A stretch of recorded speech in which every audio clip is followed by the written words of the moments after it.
c'est la résilience, le plan de reprise d'activité et la formation des utilisateurs. Ça, ce sont deux points. Alors, la formation était un peu abordée dans la définition précédente. En revanche, la reprise d'activité n'était pas du tout abordée. On se rend bien compte que la reprise d'activité va avoir une importance particulière dans la cybersécurité. Ça va jouer un rôle aussi. Alors, comme je le disais, il y a énormément de définitions. Et pourquoi un si grand nombre de définitions? C'est essentiellement parce qu'en fait, la cybersécurité, c'est une actualité qui est toujours en construction. On parle de cybersécurité depuis peu. En revanche, la base de la cybersécurité, donc ce qu'on appelait la sécurité des systèmes d'information ou la sécurité informatique, remonte aux années 80. Euh, au niveau des années 2000-2010, on commence à parler de sécurité de l'information. Donc là, on devient un peu, enfin, c'est le spectre un peu de l'ISO qui est derrière. On va sécuriser l'information, la donnée. Et en 2010-2015, on a une accélération en termes de sémantique autour de la cybersécurité. Ça devient très marketing, mais on voit bien que à chaque grande étape, chaque niveau de maturité passé dans l'informatique, on a la sécurité qui suit. Par ailleurs, je fais un petit aparté sur l'ANSSI qui définit, dans le cadre de la sécurité du système d'information et de la cybersécurité, un grand nombre un lexique assez large. On parle de cybersécurité, de cyberprotection, cyberdéfense, cyberattaque, cyberespace, cyberrenseignement, cyberrésilience. En fait, tout ce qui s'applique à de la défense est cyberisé en fait.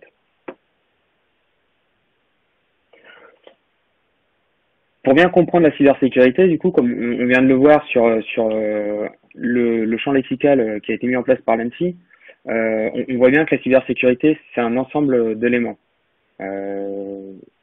Et que c'est quelque chose qui vit. Ce n'est pas statique. Donc, pour moi, dans mon écosystème, dans l'écosystème qui est le mien au quotidien, la cybersécurité, c'est la somme de trois éléments principaux. On a d'une part la cyberprotection, qui consiste en des mesures fixes qui permettent d'ériger un rempart de protection face à une potentielle attaque extérieure ou à un risque.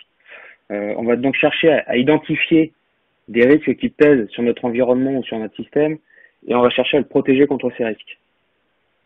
Ensuite, il y a une deuxième notion donc, qui est celle de cyberdéfense, qui nous animait à l'origine sur ce webinaire.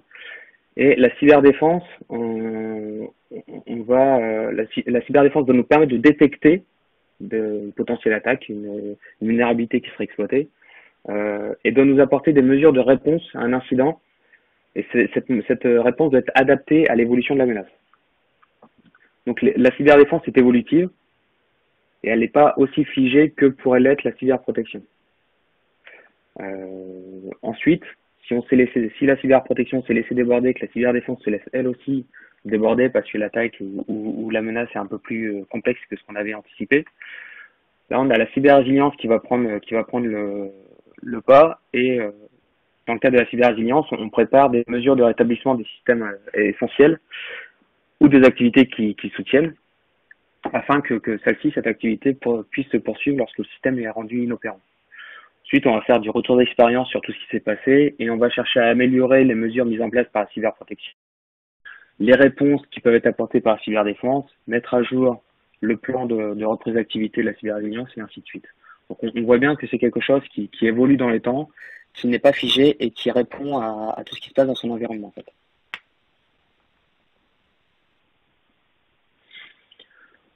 En synthèse sur cette première partie, sur les quelques définitions qu'on a pu voir, en fait, on s'aperçoit que il n'existe pas une définition qui fait consensus sur la notion de cybersécurité, mais il existe des définitions. Chaque organisme, chaque entité qui va essayer de définir la cybersécurité va un peu faire la définition qui lui correspond à elle. En revanche, on retrouve des idées communes. Donc la disponibilité de la donnée, des systèmes d'information, on va lutter contre des actes de malveillance ou des attaques potentielles, on va essayer de couvrir des risques. On a des objectifs communs, conserver notre système opérationnel, pouvoir poursuivre notre activité. En revanche, on a vraiment un lexique à normaliser. Une notion qui est très importante dans la cybersécurité, c'est que la menace évolue, les risques évoluent au quotidien, les attaquants se perfectionnent au quotidien, ce qui nécessite une cybersécurité qui elle aussi évolue. Si la cybersécurité est figée, le système ne tiendra pas longtemps face à une attaque. Cependant, quand on voit le nombre de définitions qui existent sur la cybersécurité, on se rend compte qu'il y a quand même une prise de conscience qui est assez massive de la problématique. Et on voit bien qu'il y a toute une organisation qui se met en place ou qui est déjà en place, notamment au sein des acteurs de la cybersécurité.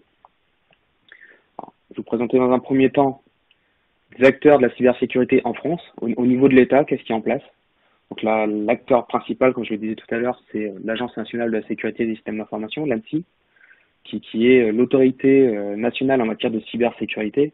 Elle est vraiment présentée comme un pompier du cyberespace français.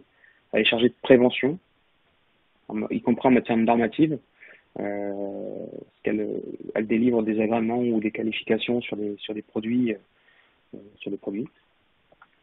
Elle est chargée de préserver la souveraineté de la France en matière du numérique, donc notamment au travers des agréments qu'elle pourra délivrer. Chargée de prévention de bonnes pratiques. Elle édite régulièrement des guides de préconisation, en durcissement, ou alors par exemple, il y en a un qui est très intéressant sur l'architecture des passerelles sécurisées. Elle édite donc des guides d'hygiène et de durcissement, un guide qui est très intéressant et qui peut être appliqué tant dans le milieu professionnel que dans le milieu privé, enfin professionnel ou privé. Un guide sur 42 mesures d'hygiène informatique qui sont vraiment intéressantes et je vous invite vraiment à le lire, ce guide. Et aussi notamment un guide sur l'homologation d'un système d'information. On y reviendra un peu plus tard sur ce guide, qui est aussi essentiel quand on veut mettre en place de la gouvernance au sein des systèmes d'information, de la sécurité des systèmes d'information. Donc c'est un organisme qui anime des exercices de gestion de crise au niveau national et qui embauche aujourd'hui environ 600 personnes et qui continue à recruter. Elle est chargée de la veille, parce qu'elle héberge le CERT-FR, donc la référence en France au niveau de publication de vulnérabilité. Et elle a pour mission aussi de réagir aux incidents informatiques visant les institutions sensibles, comme ce fut le cas au ministère des Finances et de l'Économie il y a quelques années, ou alors dans des OIV.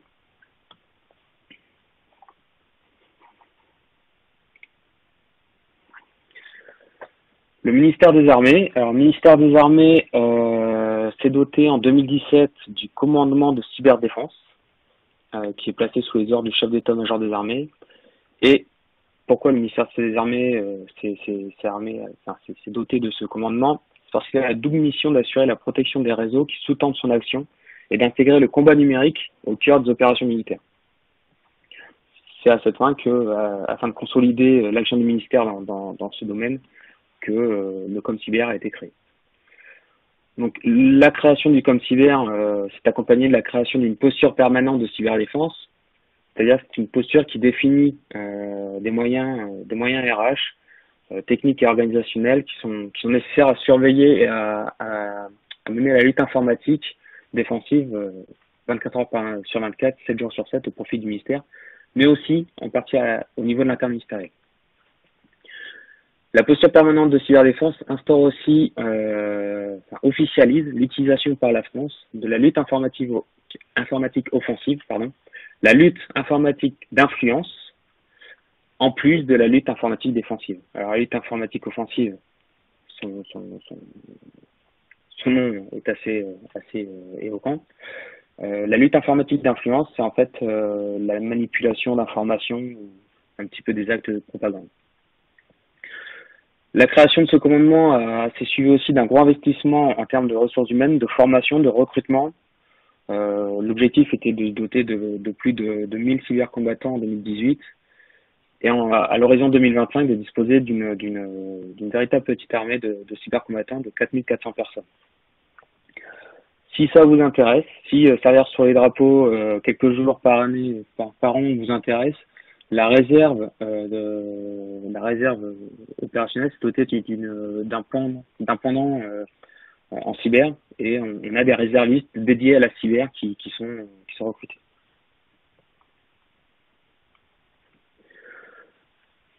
Le ministère de l'Intérieur a aussi une mission dans la cybersécurité au niveau de l'État. Donc, il a pour mission de lutter contre toutes les formes de cybercriminalité. Donc, c'est un pan de la cybersécurité, c'est la lutte contre la cybercriminalité. Qui vise aussi bien donc les institutions, un peu comme l'ANSSI, que les intérêts nationaux, encore à nouveau un peu comme l'ANSSI, les acteurs économiques, les collectivités publiques et les particuliers. C'est là où c'est important. Les particuliers, si vous faites l'objet d'une malveillance au niveau cybernétique, c'est vers le ministère de l'Intérieur, la police, la gendarmerie qu'il faut vous retourner. Donc le ministère de l'Intérieur mobilise les services centraux spécialisés, les réseaux territoriaux de la police nationale, la gendarmerie nationale et de la sécurité intérieure. Ils sont chargés des enquêtes pour déférer au niveau de la justice tous les auteurs d'actes de malveillance. Et ils conduisent aussi des actions de sensibilisation, de prévention de sensibilisation au sein d'entreprises ou au sein des collèges, par exemple, pour sensibiliser nos enfants aux réseaux sociaux, aux risques d'exposition sur les réseaux sociaux. Ça fait partie de la cybersécurité.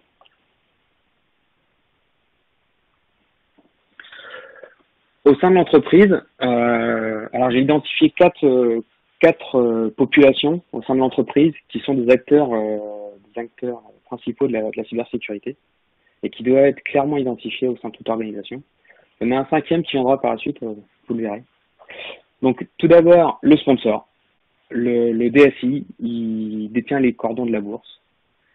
Il formule et rédige le schéma directeur du système d'information de l'entreprise. Donc il faut vraiment l'avoir comme sponsor sur tous les projets de sécurité, parce que sans lui, on ne peut rien faire. Si la hiérarchie, la tête de chaîne n'est pas convaincue du bien fondé de la cybersécurité au sein de l'entreprise, la cybersécurité ne prendra pas. C'est pas possible. On a le responsable de la sécurité des systèmes d'information, le RSSI. Lui, il va fixer les objectifs de sécurité à atteindre, les différentes méthodes pour les atteindre. Alors, ça peut être le RSSI ou ça peut être l'OSSI, l'officier sécurité des systèmes d'information. Selon les entreprises, le terme, qu'on soit dans le privé ou dans le public, les termes peuvent être un peu différents. On a les métiers, donc soit le chef de projet ou alors le fonctionnaire applicatif, qui doit intégrer les objectifs de sécurité dès la rédaction des besoins fonctionnels et non fonctionnels des différents projets qui doivent être formulés dans les CCTP, donc les clauses techniques particulières. La cybersécurité doit être définie à ce niveau-là, par ces personnes. Et pour intégrer cet objectif, il s'appuie sur le travail qui a été fait par le RSSI en amont. Et au niveau de l'entreprise, on a forcément le maillon faible, c'est l'utilisateur. La sécurité, pour lui, c'est une contrainte qui va chercher à contourner, pas par malveillance, simplement pour faciliter sa vie au quotidien. Il estime que la sécurité, c'est un frein à sa productivité, donc il va chercher à la contourner. Il y a un autre maillon faible au sein de l'organisation, de l'entreprise, c'est l'expert. L'administrateur, il se sent infaillible. Notamment l'administrateur de sécurité. C'est pas parce qu'ils savent ce qu'il pourrait se passer qu'ils ne doivent pas s'en prémunir, qu'ils doivent se donner des largesses. Une autre population à laquelle il ne faut pas donner de largesse, c'est les RH, toute la partie RH et aussi les têtes de chaîne. Le DG, il ne faut pas lui donner des largesses en termes d'accès, parce que ça va être les premiers à être ciblés par une attaque.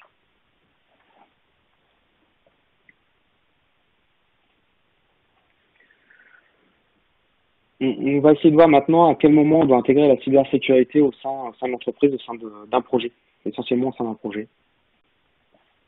Donc, la question c'est est-ce qu'on parle de la sécurité d'un projet ou alors d'un projet de sécurité?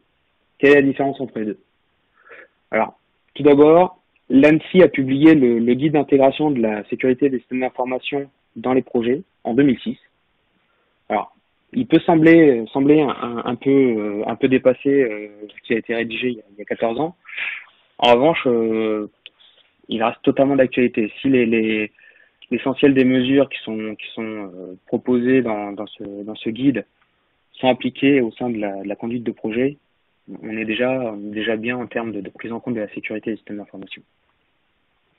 Alors, quand est-ce qu'un projet doit intégrer la sécurité?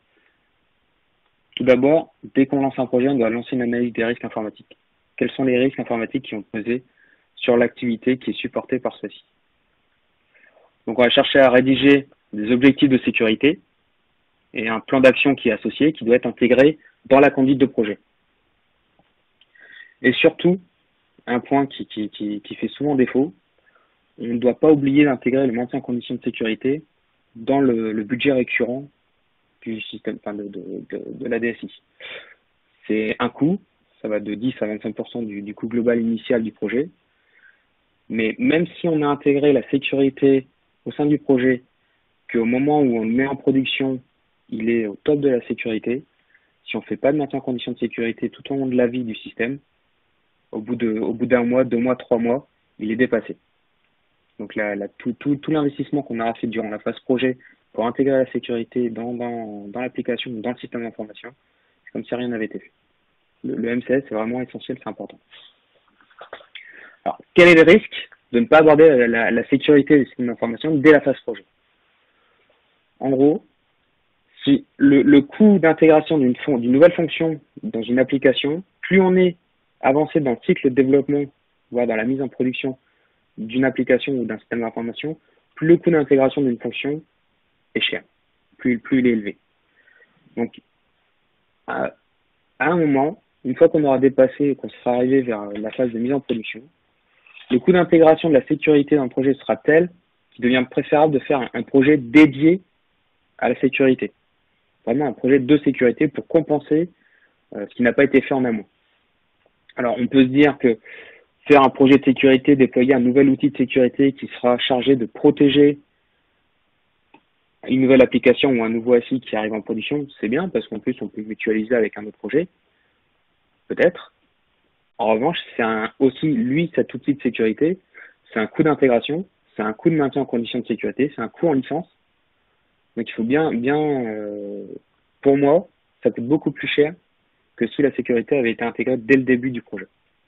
Donc moi, j'engage tout le monde à vraiment prendre en compte la sécurité dès l'analyse, dès l'analyse d'opportunité, pour ne pas avoir à faire des surprojets par la suite. Au quotidien, au sein de l'organisation, il est essentiel de définir des bonnes pratiques. Alors pour les bonnes pratiques, on peut encore une fois se référer au guide de préconisation de l'ANSSI, qui donne des exemples de politiques de sécurité.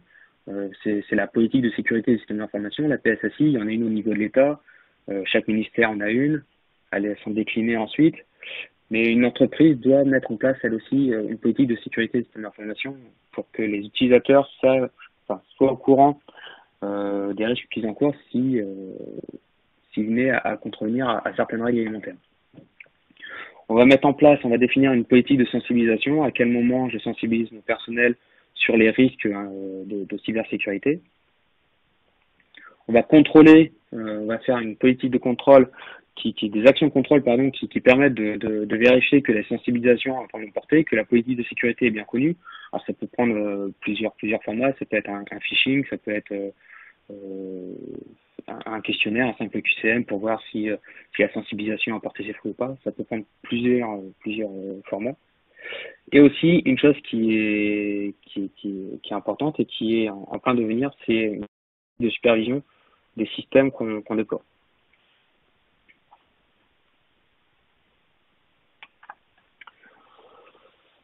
En termes de gouvernance des systèmes d'information, de la sécurité des systèmes d'information, donc on va voir quelques outils. Oh, pardon. Mais avant de voir les outils, il faut déjà voir à quoi ils vont servir. Donc la cybersécurité, ça commence par identifier des risques. Identifier les risques qui pèsent sur mon activité, sur mon organisation. Et pour faire ça, je vais réaliser une analyse des risques. Je vais me poser des questions sur qu'est-ce qui me menace. Quelles sont les menaces qui pèsent à mon encontre. Ensuite, on va chercher, une fois qu'on connaîtra les risques qui pèsent sur nous, on va chercher à les réduire. Qu'ils soient moins graves ou que leur vraisemblance baisse. Donc on va chercher comment les réduire, donc on va prendre des mesures de réduction des risques.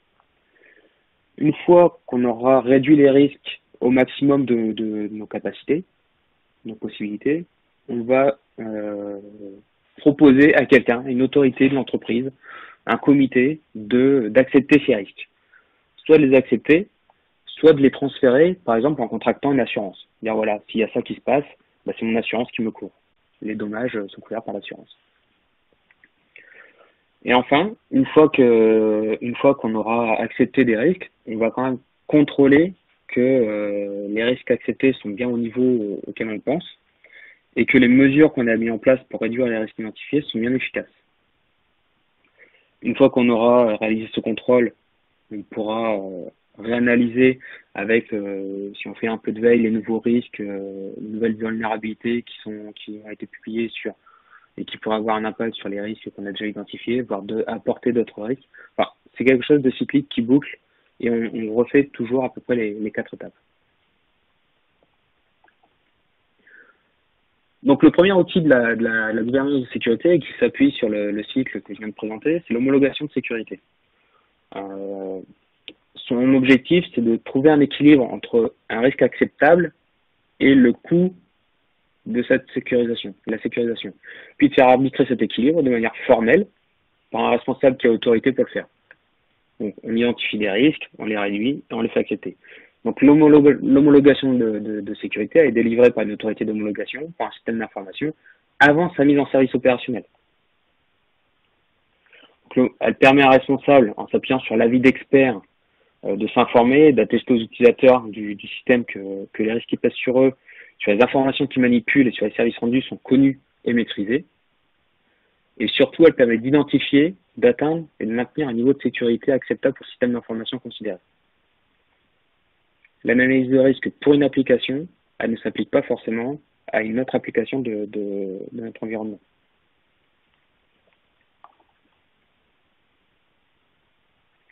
Alors, la démarche d'homologation qui est définie par l'ANSSI, elle se décompose en quatre parties, 9 étapes.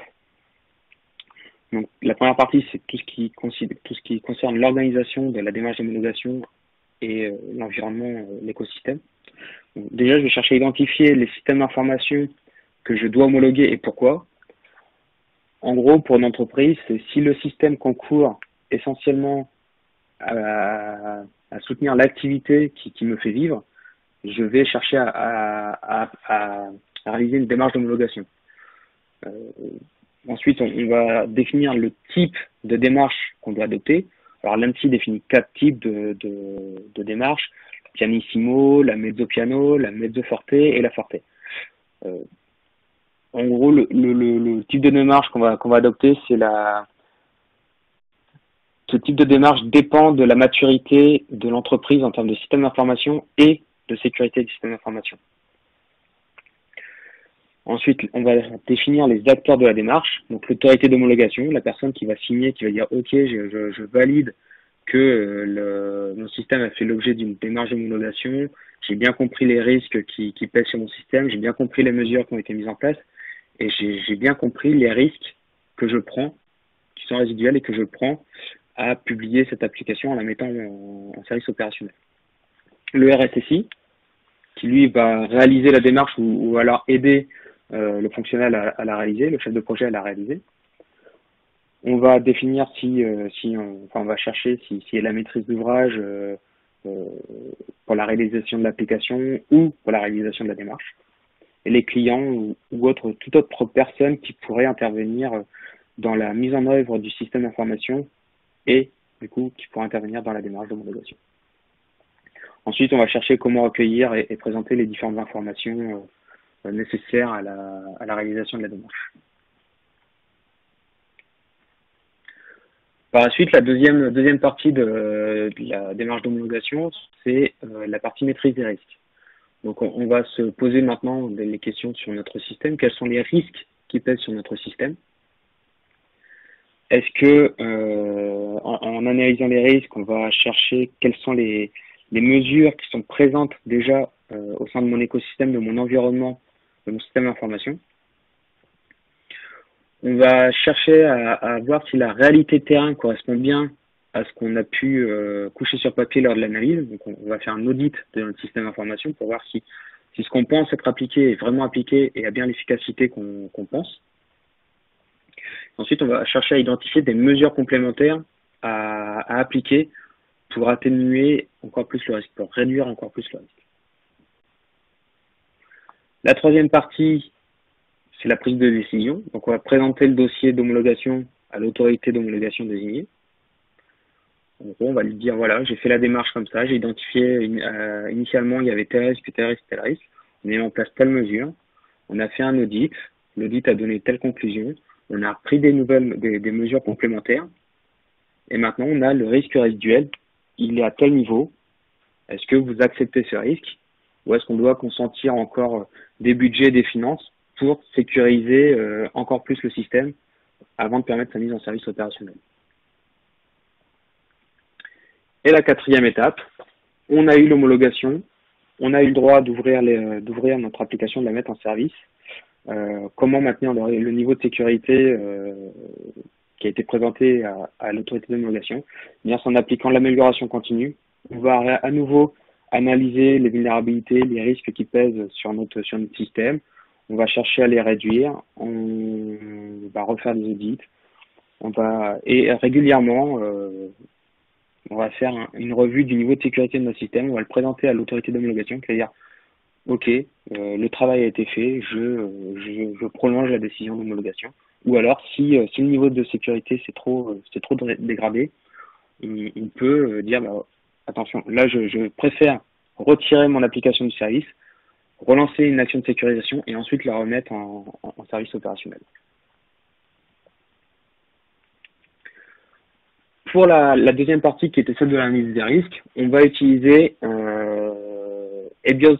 Enfin, moi, je vous propose d'utiliser la méthode EBIOS 2010, qui était soutenue jusqu'à présent par l'ANSSI et le club EBIOS. Donc EBIOS, ça veut dire expression des besoins et identification des objectifs de sécurité.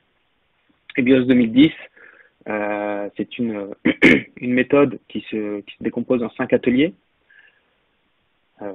Dans un premier temps, le premier atelier, on va chercher à identifier et à coucher sur papier le contexte, le périmètre dans lequel se place notre système d'information ou l'application qu'on va analyser, étudier, analyser.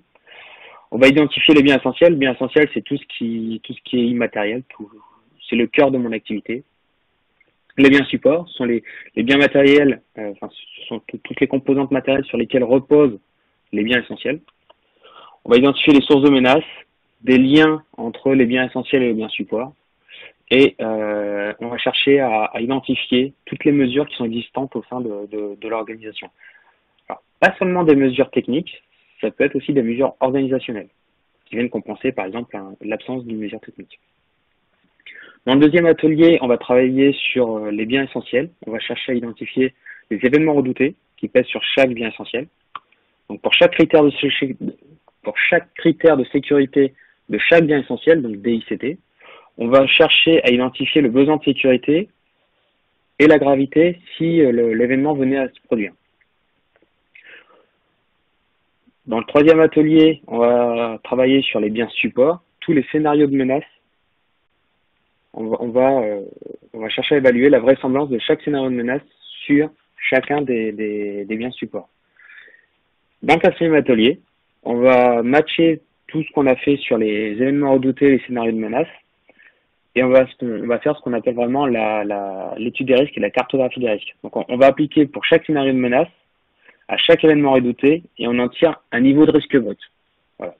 Quel est le risque que tel scénario de menace intervienne sur tel événement, enfin, conduise à tel événement redouté, et quelle est la gravité si ça vient à se produire.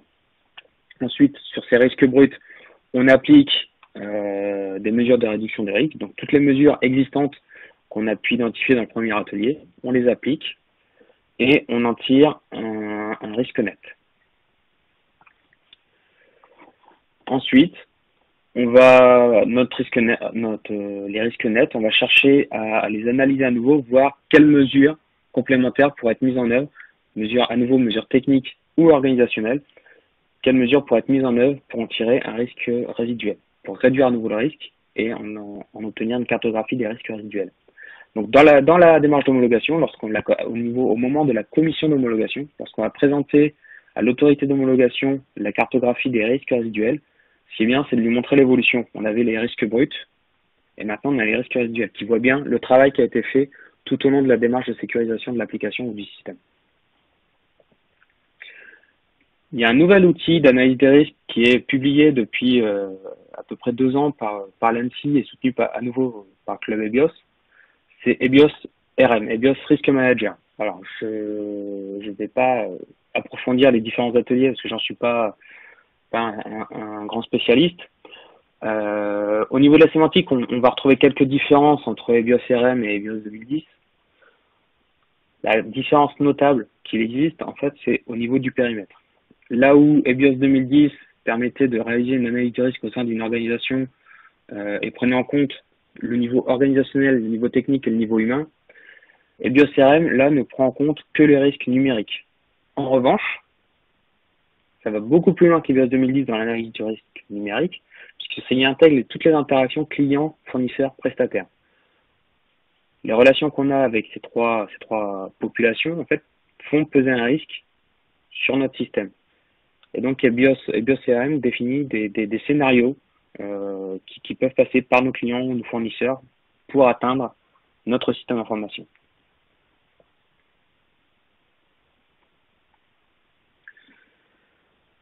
Maintenant, on va essayer de voir pourquoi on fait une démarche d'homologation, une démarche de sécurisation, pourquoi on a besoin de cybersécurité. Pourquoi? Tout simplement pour bâtir ce qu'on appelle une défense en profondeur qui soit efficace ou efficiente. Pourquoi? Parce que on a vu dans les définitions qu'on cherchait à protéger de la donnée. La donnée, elle est générée par une application qui est déposée sur un système d'information. Le système d'information, il est hébergé sur un réseau et il est utilisé par des utilisateurs.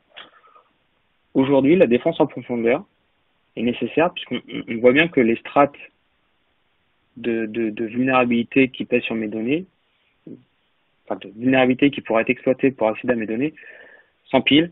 Et si on n'a pas une analyse approfondie des interactions qu'il y a entre les différentes strates, on n'est pas sécurisé. On ne peut pas considérer que l'on est sécurisé. Donc la défense en profondeur, elle doit permettre 3 choses. Elle doit permettre de détecter une potentielle attaque ou un incident, de ralentir cet incident s'il s'agit réellement d'une attaque, et de réagir à ce qui se produit. Comment? On va chercher à identifier 3 lignes minimum de défense. Chacune de ces 3 lignes est composée de barrières complémentaires qui permettent aux actifs de se protéger en cas de défaillance d'un dispositif. Alors, pourquoi 3 lignes? Je vous invite à lire un mémento, alors là, à nouveau, qui date un petit peu et qui est rédigé par la DCSSI, donc l'ancêtre de l'ANSSI.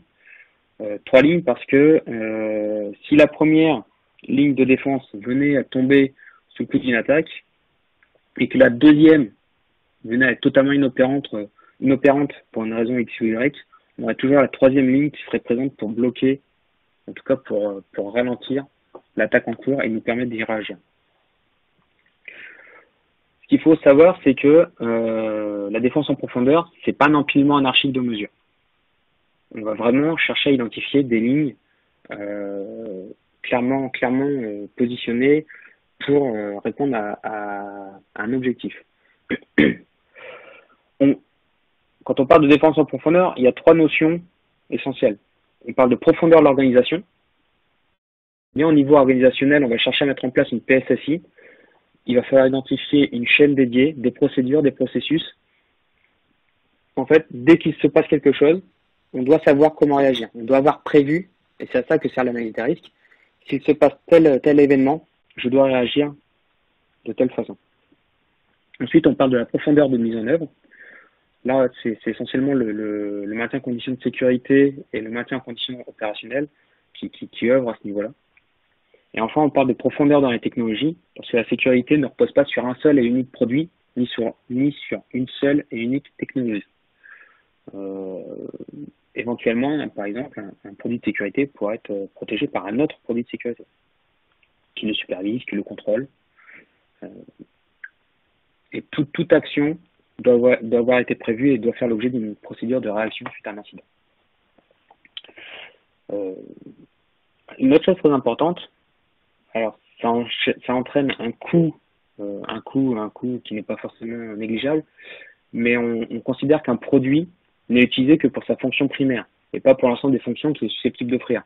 C'est très marketing, par exemple, pour un pare-feu d'offrir des possibilités de mettre en place un proxy, un filtre de messagerie. Un pare-feu, c'est fait pour faire pare-feu. C'est pour ça qu'il a été conçu à l'origine.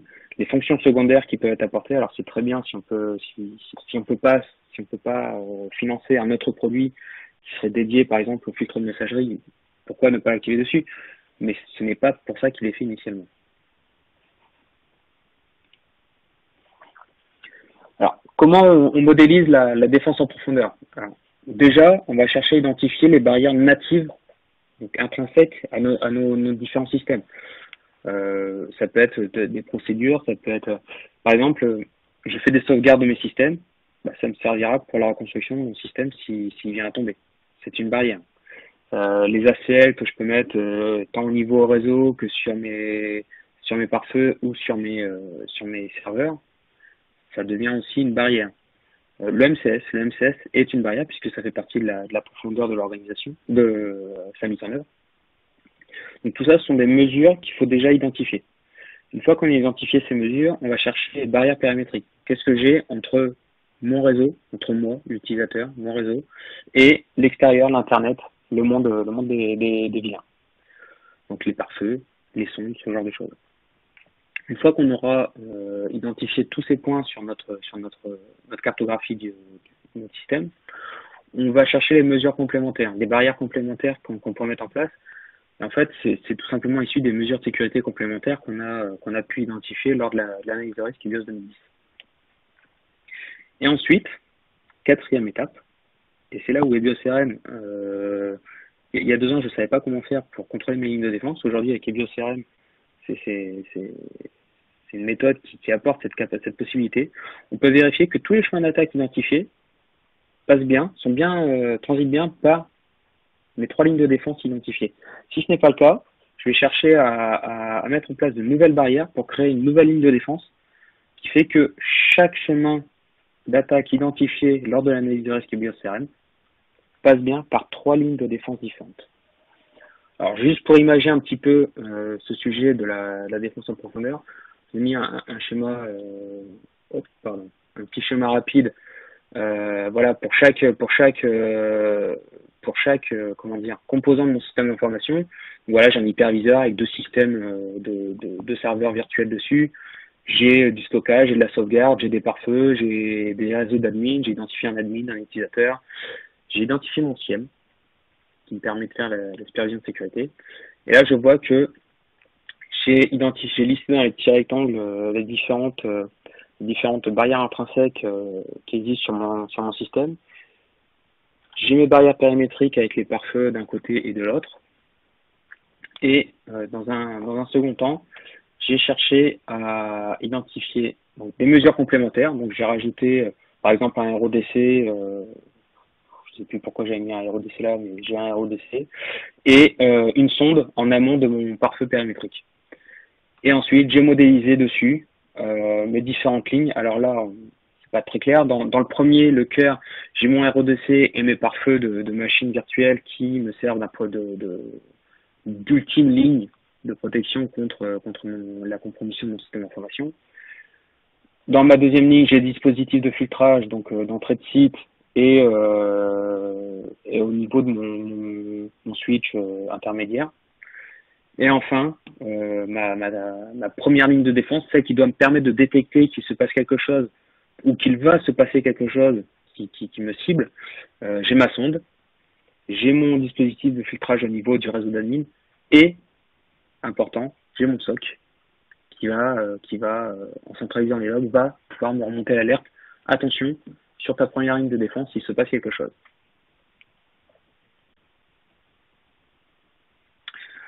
Alors, une petite planche alors qui me tenait à cœur, qui n'a pas grand-chose à voir avec la cybersécurité au sein de l'État, de l'organisation ou autre.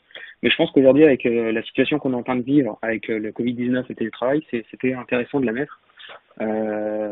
Au quotidien, la sécurité, elle se joue au quotidien et il faut vraiment trancher, faire une séparation franche entre la vie professionnelle et la vie privée. Donc, entre ma vie professionnelle et ma vie privée, mes différents comptes, j'ai des mots de passe différents. J'ai des supports de stockage qui sont différents pour aller sur mon PC pro et pour aller sur mon PC perso. J'ai des moyens de communication qui sont différents. Je n'utilise pas le même numéro pour ce qui est perso et ce qui est professionnel. J'ai des adresses mail qui sont différentes. Je ne traite pas sur mon mail professionnel quelque chose qui a trait à ma vie privée et vice versa. Et aussi, surtout, dans le cadre, alors moi ça me concerne tout particulièrement, mais ça peut concerner tout le monde, je contrôle mon exposition sur les réseaux sociaux. Je n'en dis pas trop, je ne dis pas si je pars en vacances. Je donne pas forcément les noms de mes enfants, les dates de naissance et autres, qui peuvent faciliter un petit peu le travail des potentiels attaquants. S'il y a des spécialistes en test d'intrusion qui nous écoutent, ils comprennent très bien de quoi je parle. En conclusion, c'est un avis qui est très personnel. Pour moi, la cybersécurité, ça ne repose pas uniquement sur un amas de produits de sécurité. Alors, dans un premier temps, on a vu ensemble qu'il n'existait pas une définition universelle de la cybersécurité. Cependant, quelle que soit l'origine de la définition, que ce soit qu'elle vienne d'un État ou d'un producteur d'un produit, il s'agit toujours de protéger et de défendre le bien numérique le plus précieux de l'entreprise ou de l'organisation, afin de sauvegarder son activité. Donc, on met en place des politiques. Puis, on a pu voir qu'il est essentiel d'identifier les acteurs de la sécurité, que ce soit dans un environnement professionnel ou privé.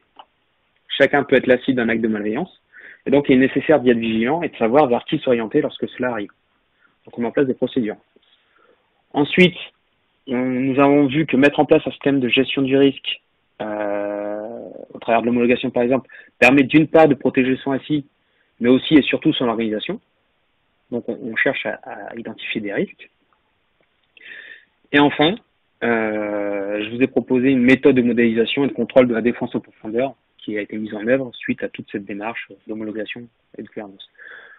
Donc, la cybersécurité repose aussi sur des mesures organisationnelles, pas sur un amas de produits de sécurité. Pour conclure, et après je repasserai la main à Jérôme, je pense qu'il est nécessaire de comprendre qu'une bonne cybersécurité ne repose pas exclusivement donc, sur des produits de sécurité. Il y a un pan organisationnel qui est trop souvent obéré. On oublie trop souvent le pan de gouvernance. Je déploie un outil de sécurité, ok. S'il vient à me remonter une alerte, comment je la traite? Qu'est-ce que j'en fais? À qui je l'envoie? Donc on parlera cependant, quoi qu'on fasse, il faut être conscient, lucide. La sécurité informatique parfaite n'existe pas. Donc on parlera de cybersécurité idéale et on va estimer qu'elle est atteinte à partir du point d'équilibre entre le coût consenti pour protéger le système et le coût des dommages potentiels qui pourraient être causés sur mon système ou sur mon organisation. J'espère vous avoir convaincu et avoir réussi à vous emmener avec moi sur le pan de la gouvernance de la cybersécurité. Il y a un autre webinaire qui devrait être proposé dans quelques temps sur la mise en œuvre technique et le durcissement pour voir le pan technique. Et Jérôme, je vais te repasser la main suite à cet exposé. Super, Fabien, merci beaucoup pour cet état de l'art de la cybersécurité. Très intéressant. En tout cas pour moi j'ai bien aimé cette présentation. Ça m'a permis de revoir aussi certaines choses, de revoir certaines bases. Donc voilà, pour terminer ce webinaire, n'oubliez pas, nos formations se trouvent chez notre partenaire M2I pour le pro et notre master en cybersécurité. Il est un petit peu partout en France avec l'école ENI, Aston, IT Academy et Expertnet à La Réunion. Donc voilà, on fait des formations en ligne également.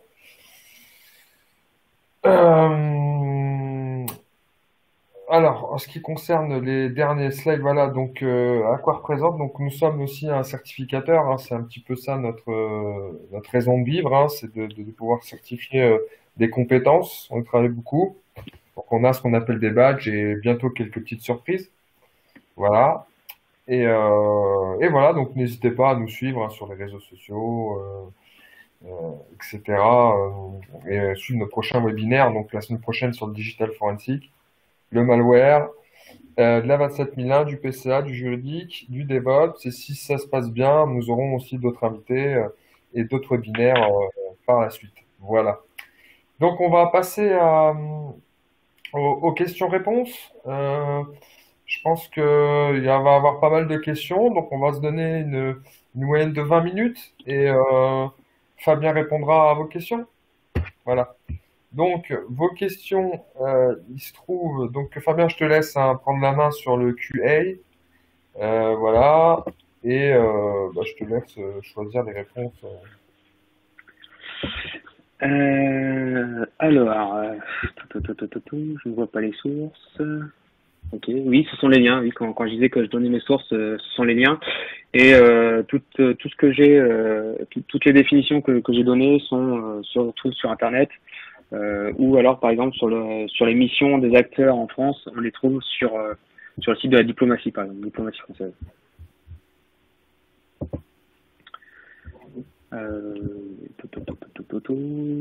Merci pour ce webinaire. Est-ce que vous prenez des candidatures spontanées auprès des civils au ministère des Armées? Mais je ne vois pas le moyen de faire des candidatures spontanées sur ce site. Alors, je vous avoue, j'en ai pas la moindre idée. Effectivement, on prend des candidatures, mais je pense qu'il faut candidater essentiellement sur une fiche de poste.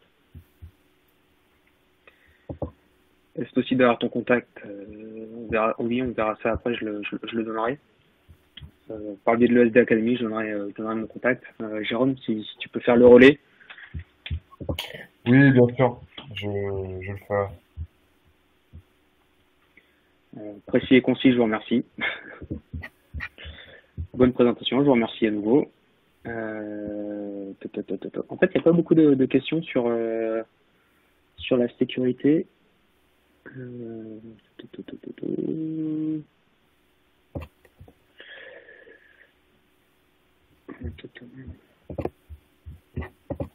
La défense en largeur. Ah, bonjour, avec humilité, étant encore étudiant, je pense qu'il y a un oubli de mention de la défense en largeur. Peut-être. C'est un point que je n'ai pas abordé, que je ne maîtrise pas. Je prends la notion, je verrai si je peux la creuser un peu par la suite. Défense en largeur. On ne peut pas être capable en tout.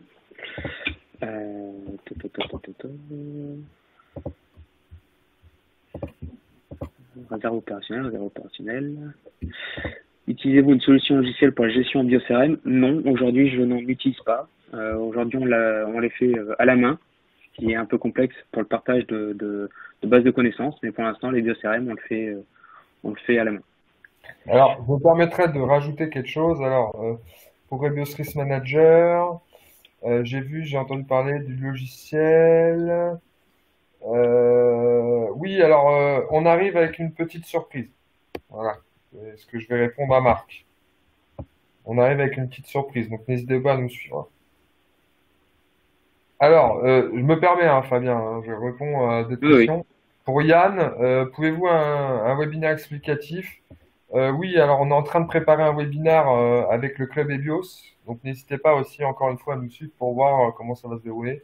Il sera présenté par Mathieu Graal, qui est le créateur d'EBIOS V2, V3 et un des grands participants d'EBIOS Risk Manager et moi-même. Donc du coup, suivez bien, voilà, suivez-nous.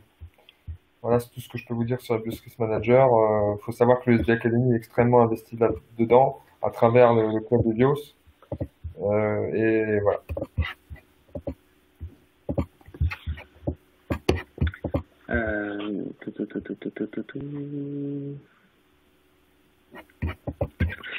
Alors, si on doit faire accepter l'enjeu de la sécurité par nos dirigeants, mais que ceux-ci sont réticents, bien souvent pour une question de coût, existe-t-il d'autres arguments que la carte de la peur ou de la perte financière?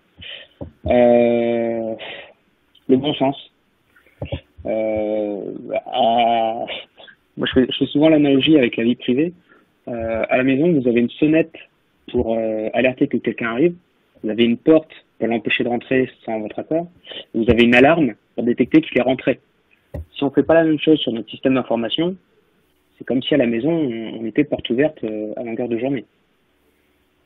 Donc c'est un peu joué sur la carte de la peur, mais à la maison, on ne le ferait pas. Donc pourquoi le faire en entreprise et au sein de notre système d'information? Je réponds à William.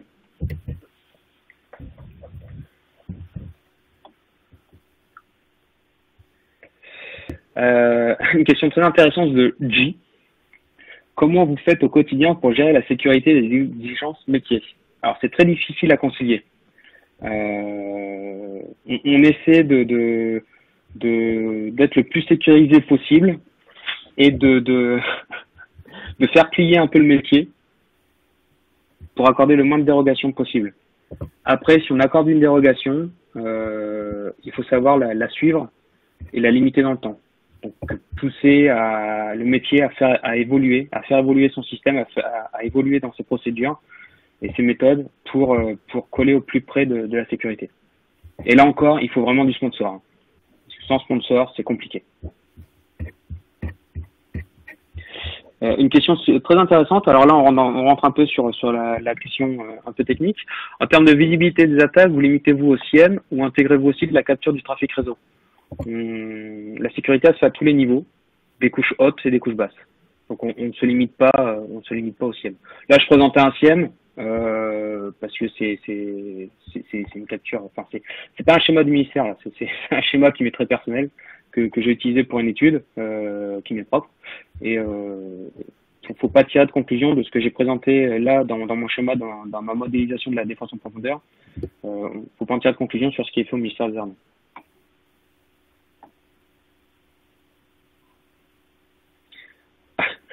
Niveau d'études pour travailler dans la cybersécurité.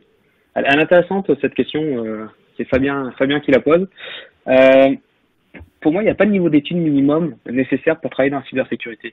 Il faut être formé à la cybersécurité, mais pas forcément un niveau d'études. La sécurité, on travaille tous à la sécurité des systèmes d'information. Quand un technicien installe un poste de travail ou installe un serveur, et qu'il installe un antivirus, qui durcit un peu le BIOS ou autre, ça contribue à la cybersécurité. Et pour autant, il n'est pas ingénieur ou master spécialisé, il est technicien. Donc avec un bac plus 2, on concourt déjà à la cybersécurité. Un bac plus 2. À partir du moment où on applique des guides de durcissement, on contribue à la cybersécurité, quel que soit notre niveau d'études.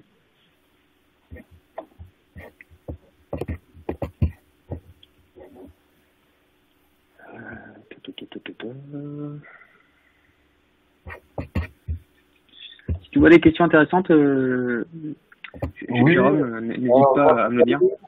Effectivement, alors pour le report on est désolé, hein, effectivement pour le report du webinaire sur les bibliothèques et des langages de programmation pour le pentest.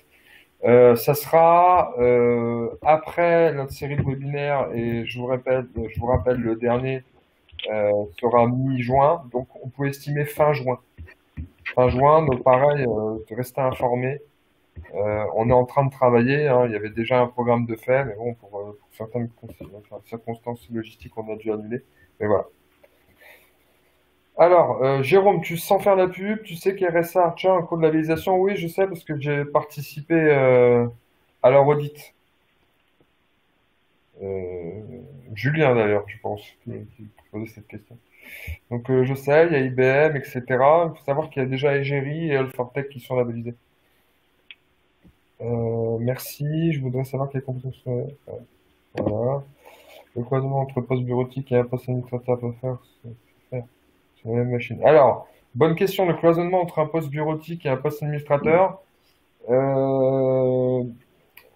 Enfin, c'est une bonne question. Moi, je sais qu'à l'ANSSI, ils utilisent Clip. Bon, s'ils le font, c'est qu'il y a des raisons. Après, Après, voilà, je pense que techniquement c'est possible. Est-ce que c'est Clip est tombé dans le domaine public en plus. en plus, Clip d'accord. est en Clip est en source ouverte maintenant. Par Donc contre, tout le monde peut contribuer à Clip et peut l'utiliser. alors, est-ce qu'il y a d'autres Il y a questions? une question de Grégory qui est très intéressante aussi.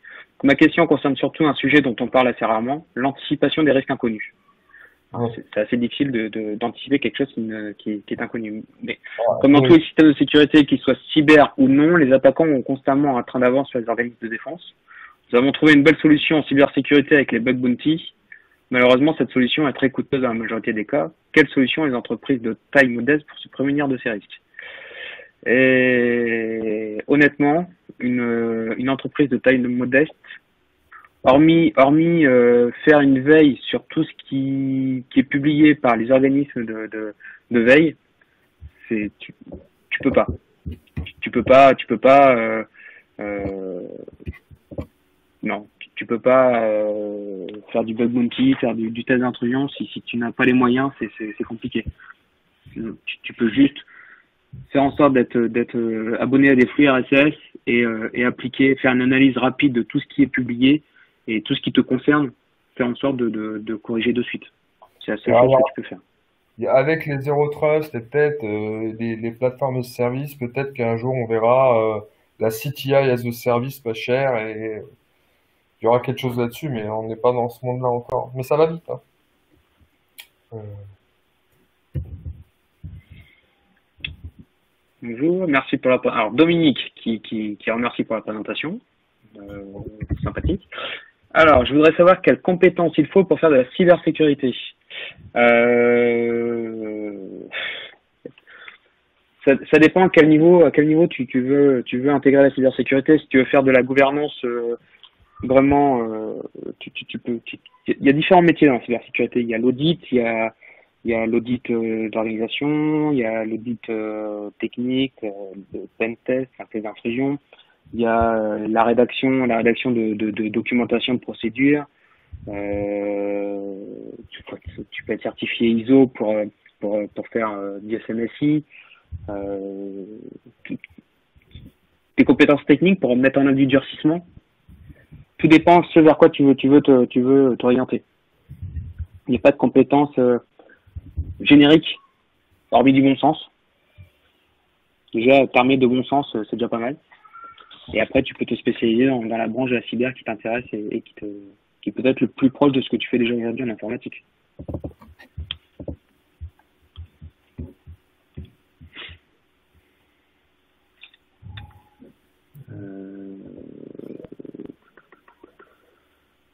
Quand on parle d'audit, cela correspond à hacking éthique. Si tu fais du test d'intrusion, oui, tu peux être dans l'ethical hacking.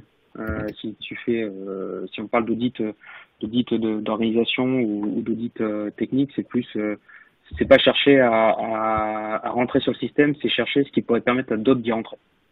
Enfin, en termes de configuration, pas le démontrer par l'intrusion.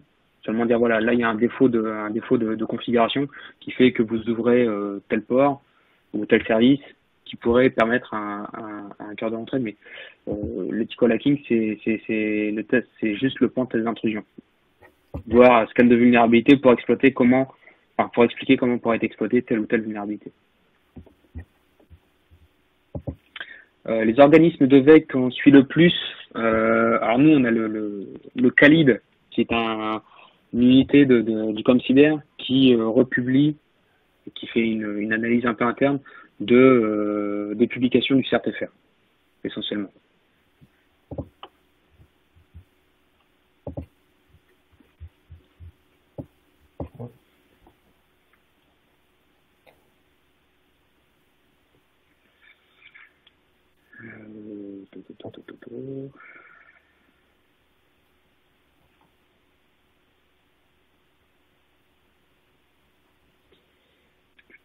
Bon, bah, alors, faut-il avoir beaucoup de compétences système pour accéder au métier de gouvernance de la cyber?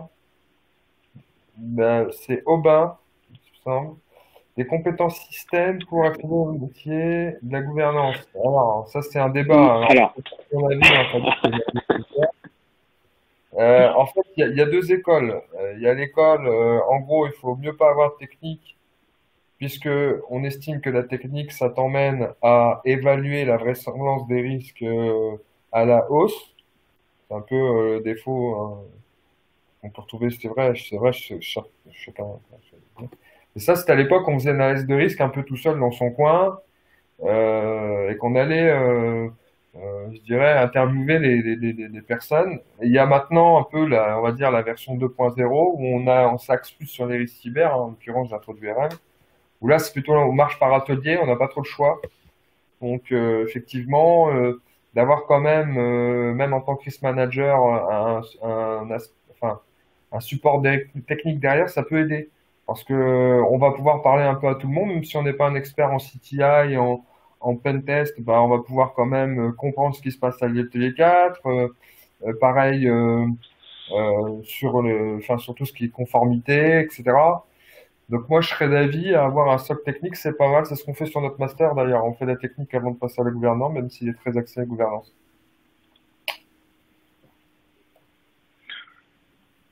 Euh, ouais, je suis d'accord, je suis assez d'accord avec ce que tu dis. Avec mon franc-parler légendaire, ma réponse va être très. Ça évite de se faire balader. Avoir un fond technique. Alors, on parle pas d'expertise. On parle vraiment de dire, voilà, je connais un peu la technique au niveau des systèmes d'information, de la messagerie, l'Active Directory, comment fonctionne un pare-feu. Je parle pas vraiment d'expertise, mais avoir un fond de connaissances et de compétences sur les systèmes, ouais, même pour accéder au niveau de gouvernance, pour mettre la gouvernance, je pense que c'est intéressant parce que ça évite vraiment de se faire balader. Par exemple, au moment quand on fait un audit, qu'on en tire un plan d'action, quand l'administrateur nous dit bon non, ça on peut pas faire et tout, si, j'ai déjà fait, j'ai déjà vu, je sais qu'on peut le faire. Je peux t'expliquer comment le faire si tu ne sais pas. Et, enfin, ça peut crisper.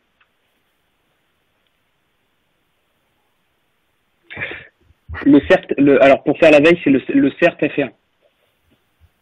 CERT, CERT, et plus loin FR.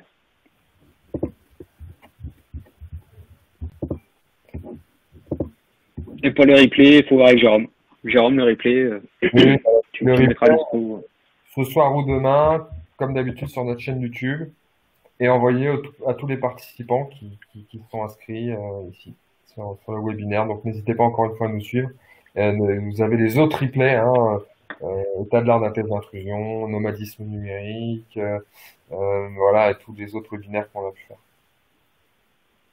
Donc n'oubliez pas la semaine prochaine, on va parler d'investigation numérique, digital forensic. Donc sujet quand même assez passionnant. Voilà, je pense qu'on a passé les 20 minutes hein, de questions. Attends, il y a Yann qui pose sa question. Alors je crois que ça fait plusieurs fois que je vois sa question. Y a-t-il des méthodes privilégiées pour sensibiliser les utilisateurs? Si oui, quels sont les outils pour une sensibilisation effective? Alors je pense que vous vouliez dire efficace. Moi je pense que la sensibilisation par la démonstration c'est quelque chose qui fonctionne très bien. Tant au niveau des utilisateurs que de nos autorités en fait. Un phishing ciblé sur la direction, alors avec l'accord de quelqu'un suffisamment bien placé, mais un phishing à destination des administrateurs, de quelques utilisateurs ciblés, tels que la direction, et on tire des statistiques. Donc on sait qu'en moins de 120 secondes, il y a à peu près 5% ou 10% des gens qui ont cliqué sur un lien de phishing. Voilà, on fait ça au niveau de l'organisation, et ça c'est efficace. C'est efficace. Après, des méthodes privilégiées, ouais, moi, la sensibilisation par la démonstration, je pense que c'est ce qui marche le mieux.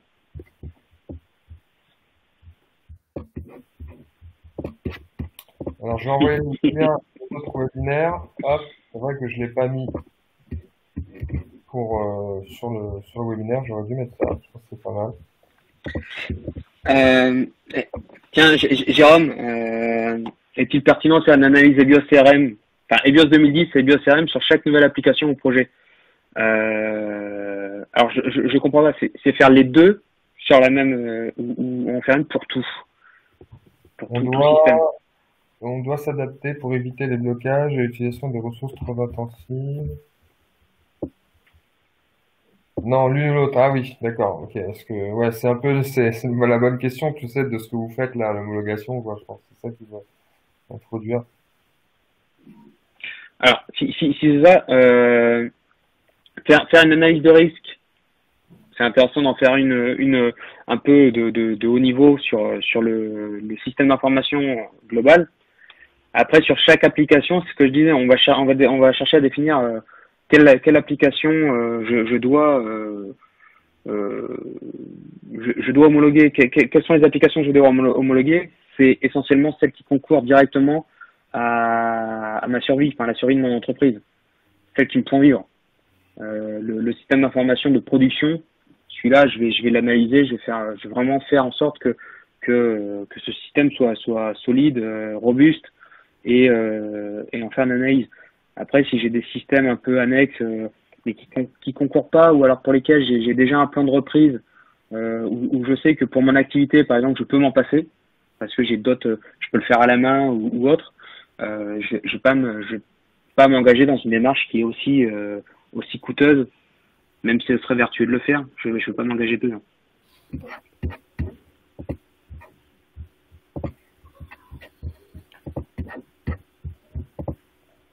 Une analyse sur chaque projet peut prendre beaucoup de temps. Alors oui, alors je vais donner mon avis aussi sur l'analyse. Alors moi qui ai quand même eu, on va dire, un aspect plutôt de ce que se fait, je dirais, de manière étatique et de ce qui se fait plutôt dans le privé. C'est vrai que la grande force, en tout cas de ce qui est ce qu'il y a à la défense, hein, je parle pas de, ouais, c'est quand même, malgré tout, les homologations, c'est-à-dire que le fait qu'il y ait une cartographie de ce qui est homologué et des systèmes permet une meilleure gestion. Et évidemment, il y a des besoins de sécurité qui sont très forts, donc ça coûte cher. Mais encore une fois, c'est entre l'alignement de ce qu'on a besoin, ce que disait hein, Fabien lors du webinaire, et de ce que de nos objectifs de sécurité.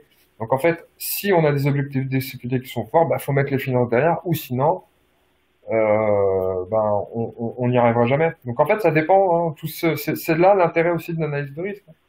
L'analyse de risque ne fait pas que sur un système ou sur un site. Il peut se faire aussi au niveau business, il peut se faire au niveau qualité. Donc, on peut analyser les risques de pouvoir faire trop d'analyse de risque. Voilà, c'est un petit peu ça ma réponse.